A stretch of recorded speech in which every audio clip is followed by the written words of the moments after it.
పుట్టుకతోనే వ్యాధులు, వైకల్యాలు, కష్టాలు, బాధలు ఉన్నవారంతా పాపాత్ములా? భగవంతుడు అంత క్రూరుడా? మనుషుల్ని అలా శిక్షిస్తాడా? కాదు. భగవద్గీత ఇచ్చే సమాధానం వింటే మీ ఆలోచన విధానమే మారిపోతుంది.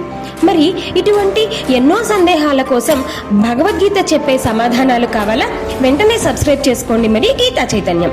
మరి మన వీడియోలోకి వెళ్దాం.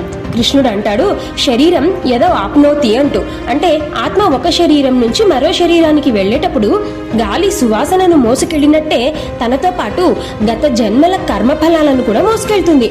ఇక్కడ వ్యాధి శరీరానికే కాని ఆత్మకు కాదు. కష్టాల్లో పుట్టిన వారు పాపాత్ములు కాదు. తమ కర్మలను కడిగేసుకుని మోక్షానికి వేగంగా వెళ్తున్న పుణ్యాత్ములు భగవంతునికి ఇష్టులు.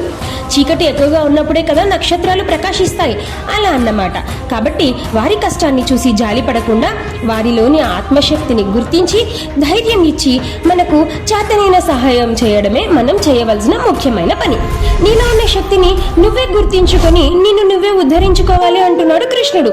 కాబట్టి ఆ ధైర్యాన్ని, స్థైర్యాన్ని వారిలో నింపుదాం. కృష్ణార్పణమస్తు.